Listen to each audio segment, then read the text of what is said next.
ഞങ്ങളുടെ wedding anniversary ആയിരുന്നു December 16-ന്. അപ്പോൾ എല്ലാ വെഡിങ് ആനിവേഴ്സറിക്കും എൻ്റെ ഉമ്മച്ചി എനിക്കും നാദുവിനും ഇടാനുള്ള ഡ്രസ്സ് എടുത്തു തരും. അതിന് വന്നപ്പോഴത്തേൽ അതിനുള്ളത് എടുത്തു തരും കേട്ടോ. അങ്ങനെ പർച്ചേസിന് പോയതായിരുന്നു. ഇവിടെ അടുത്തുള്ള സ്റ്റുഡിയോയിലാണ് പോയത്. അവിടെ കയറി ചെന്നപ്പോഴേക്കും അതിനുവിൻ്റെ അലമ്പ് ഫുള്ള് തുടങ്ങിയിട്ടുണ്ടായിരുന്നു. ലാസ്റ്റ് അതിനെ കൊണ്ട് രക്ഷയില്ലാണ്ടായപ്പോൾ ഞാനും അതിനായിട്ട് പുറത്ത് പോയിട്ടുണ്ടായിരുന്നു കേട്ടോ. ഞാൻ അത് വേറെ ഗിഫ്റ്റൊന്നും വാങ്ങിക്കാത്തോണ്ടിട്ട് അവിടെ വന്നപ്പോൾ എന്തെങ്കിലും ഇഷ്ടമുള്ളത് എന്തെങ്കിലും വാങ്ങിച്ചോ എന്ന് പറഞ്ഞിട്ടുണ്ടായിരുന്നു. അപ്പോൾ മൊത്തം 2 ഡ്രസ്സ് എടുക്കാനുണ്ടായിരുന്നു. അത് ഉമ്മച്ചിയുടെ ഉമ്മയാണ് പുള്ളിക്കാരി വന്നിട്ടുണ്ടായിരുന്നത് ഞങ്ങളുടെ കൂടെ പർച്ചേസിന്. പിന്നെ ഞങ്ങൾ കുറച്ച് ഡ്രസ്സൊക്കെ സെലക്ട് ചെയ്തിട്ട് ട്രയലിന് കയറിയിട്ടുണ്ടായിരുന്നു. ഈ ബ്ലാക്ക് ഡ്രസ്സിന് അതും ഇഷ്ടമായിട്ട് എടുത്തായിരുന്നു. പക്ഷേ അത് ഇട്ടപ്പോൾ രസമുണ്ടായിരുന്നില്ല. ഈ രണ്ടാമത് ഇട്ടതായിരുന്നു ഉമ്മച്ചി എടുത്തത് കേട്ടോ. അപ്പോൾ ബ്ലാക്ക് മാറ്റിയിട്ട് വേറെ എന്തെങ്കിലും നോക്കണമല്ലോ എന്ന് വെച്ചിട്ട് ആ ഗ്രീൻ കളർ ഇട്ട് നോക്കി. എൻ്റെ സൈസ് കറക്റ്റ് ഉണ്ടായിരുന്നില്ല. പിന്നെ ഈ ലാസ്റ്റ് കാണിച്ച ഡ്രസ്സാണ് എടുത്തത്. അതും പിന്നെ ഉമ്മച്ചി എടുത്തുന്ന ഒരു പാൻറ്റും ബനിയനും പോലെ ഒരു കോട്ട് സെറ്റ്.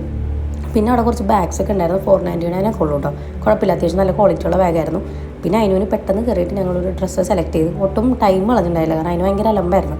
സ്റ്റുഡിയോന്ന് ഇറങ്ങിയിട്ട് ഞങ്ങൾ നേരെ പോയിട്ട് കുറച്ച് സ്നാക്സൊക്കെ കഴിച്ചിട്ടായിരുന്നു വീട്ടിൽ പോയത് കേട്ടോ.